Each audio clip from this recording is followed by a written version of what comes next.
Congratulations. By the way, I'm from Boys Love Philippines. For the benefit of the viewers who doesn't familiar with you, kindly introduce yourself. Hello everyone, my name is Erickson P. Gudelano Jr. IV. You can call me Eric. I'm from Rizal Province. Okay, Eric, right? Yeah. Okay, Eric. My question now is, there's a lot of male pageants, right? Why do you choose MIPH? It's always been my dream. It was way back 2017 when I dreamed of joining Mr. International Philippines, and as of now, I am really glad that I successfully joined the Mr. International Philippines. It's always been a dream come true for me, and it's not just a stepping stone, but rather it is a milestone for my life. Okay, what makes you busy right now? Sorry? What makes you busy? Yeah.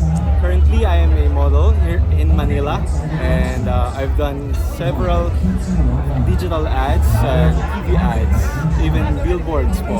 Yan po. So how's your preparation leading to this pageant?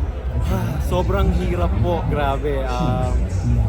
As you can see naman po kanina, yung mga kasama ko is well-toned yung mga body, and may hiya para sa akin kasi I'm not that prepared, kasi nakikita ko na grabe yung naging ano. Pero as for me, ginagawa ko po yung best ko, and you can see me on June 30 on the coronation. Ilalaban ko po ito. Is it pressure for you na ikaw yung #1 press favorite right Yes now? po. Siyempre po marami tayong mga co-candidates na mga gwapo.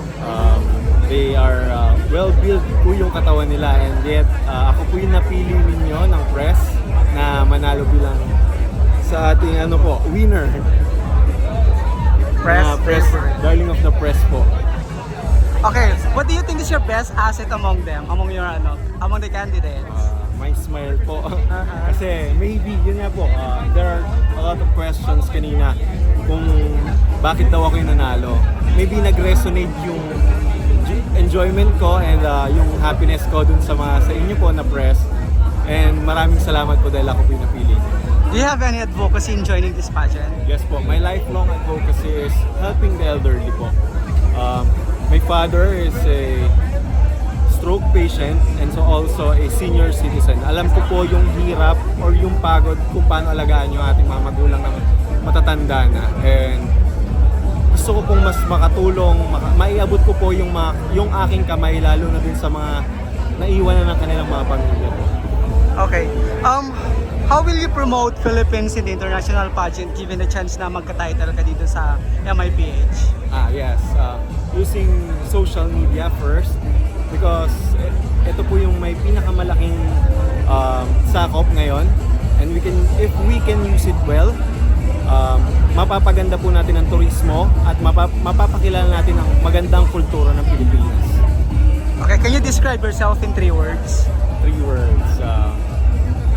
I'm happy, and I'm handsome, distinctively handsome, and lastly, lovable. Since you're one of the pretty face here in the pageant, kasi nga ikaw ang press favorite, right? Given the chance na mag-join sa showbiz industry, sino yung gusto mong maka-love team or maka-work with? It's always been Liza Soberano. Matagal ko na po siyang crush. Can you promote your social media here, and then thanks also your supporters? Hello po. You can follow me, Eric SNJR at Instagram, and also Eric Gudelano at Facebook. Maraming salamat po sa mga sumusuporta sa akin at sa mga followers ko. I love you all. Mahal na mahal ko kayo. Thank you, Eric. Maraming salamat po.